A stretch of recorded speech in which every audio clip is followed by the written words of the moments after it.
Ding.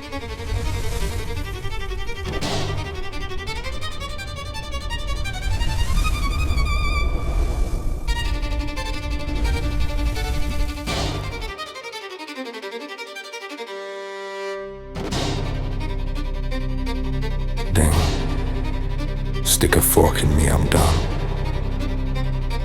I have to admit, beyond all my mercy and concern for the sake of innocence among a majority of ignorance, God was right. This is the era of the wicked, and there is no saving them. I have submitted to the fact that this era of man is too lost to save, and it is not that they are just led astray by spirits with evil intentions. It's not that their habits have become the fatal cancer that dooms their society from survival and salvation. It's the very people to themselves that are their own problem, and this truly is the time of Enoch. These people are the ones that was spoken of in the chapters of Enoch, which means they said that God promised he would never flood the earth again. Well, if this is the time Enoch foretold of, well, then technically I haven't flooded it yet. And these people today fit the description of those mentioned in Enoch. They've closed their hearts to God. They no longer hold any respect for him. They fill their minds with lies and push away and deny God, reject his mercy and all that jazz. However, I also don't think that I should just walk away in defeat, throw my hands up and condemn them as lost. No, these people are too dangerous to be allowed to continue. Their technological advancements and ambitions endanger the very foundations of my creation. They hold no hesitation to common sense. I remember the many battles against the forces of the unholy and the methods those demons used on those they targeted. And I see that same behavior as a habit, a method used by everyone to overcome or stands in their way. The method of forcing a person to question the very foundations of their beliefs, leading them astray to believe false testimonies that the demons claim are true. All of it serves the purpose of weakening your beliefs so they can manipulate you, weaken your strengths and illusion you to do what they want. I look at the state of the world and it describes society too closely to be coincidence. When you think, as Abraham had suggested, that it couldn't be all of them, that there must be someone among them that is righteous, and not like what I see everywhere else. I find a man, a single man, who proclaims false truths and uses all of these ways, just as the one whom they all cry and seek help to be free from, who they blame all their problems upon, this one man acts and thinks just as he does. So it is not just him that is the problem. It's all of them, and the problem is embedded within their habits and the ways they have justified a right and wrong, disregarding logic and common sense that may say otherwise.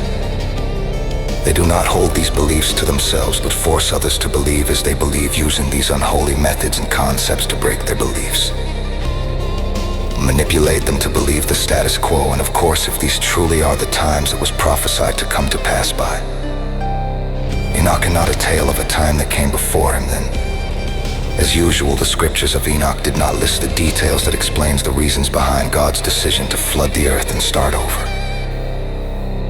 Think I do not see you, fallen one, unclean and unholy thing that seeks to warp my view of the world in order to force me to believe your version of Enoch's tale rather than my own past life, memories and experiences. You don't understand who you're manipulating. Do you know who the fuck I am? Do you know what is said that I will become, what I will accomplish? Well, you can be the next one to experience what happens when you cross that line to force me into believing your false narrative of me, rather than accepting that I'm standing right here in front of you that defies your belief because I'm not what they said I was. Now suffer the wrath of God for your false expectations and wicked ways. Watch as I exceed your expectations and show you something even worse than this fairy tale. Satan, you proclaim to believe that I am. You think you've seen evil. You haven't seen shit yet.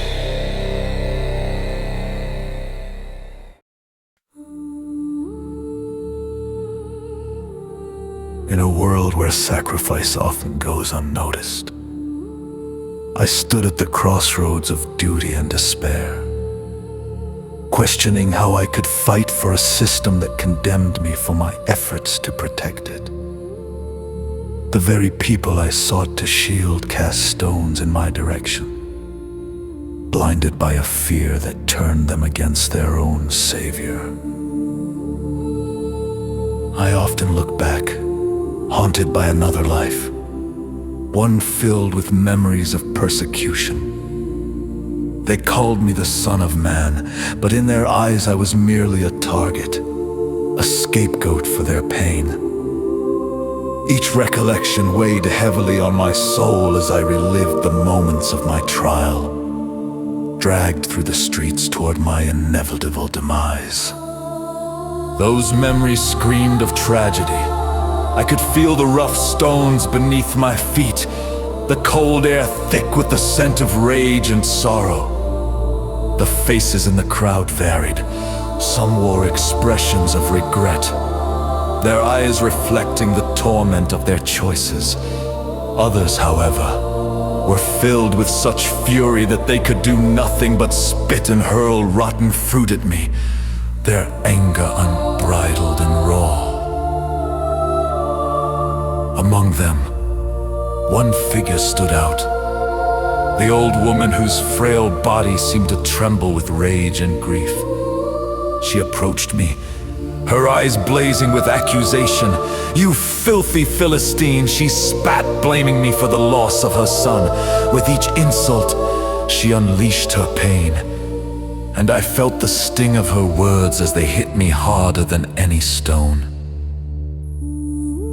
Behind her, the Roman soldiers laughed, their mockery echoing in the chaos. They saw my cause as nothing more than a foolish attempt to change the world through self-sacrifice. But what they failed to understand was that my decision stemmed not from innocence, but from a profound sense of justice. It was not the guilt of the condemned that mattered, but the opportunity for forgiveness, an act that could redeem a life at the cost of my own. I knew that the tide of anger would not cease until they had their prize. They had already betrayed one of their own, just as they had done with Judas. To prevent further harm, I made the ultimate choice. I would trade my life for that of a guilty man, believing that his freedom could spark a glimmer of hope amid the darkness. As I stood there, I realized that my desire to spare just one life was all that mattered. They would see my sacrifice as an affront to their pride, but in truth, it was a desperate plea for mercy, a final act of love in a world so filled with hate. In the days that followed, they sought to break me. They hurled insults, hoping to see me beg for release, promising that my suffering would end if only I surrendered my will. Yet, I stood firm, accepting the pain that came with my choice. Each whip cracked against my skin, a reminder of what I had chosen to endure.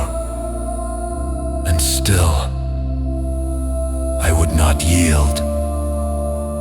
I felt the agony seep into my bones, but my resolve only strengthened. I gritted my teeth against the torment, knowing that my sacrifice was not in vain. I would not plead for mercy, for I understood the weight of my decision. As history unfolded around me, the echoes of my suffering became a testament to the power of love, the strength of forgiveness, and the unbreakable spirit that could emerge from the depths of despair. And so, I continued on, carrying the burden of my choice to the very end, a silent witness to the unfolding story of redemption that would emerge from the shadows of my fate. I shall have to start over. I must flood the earth.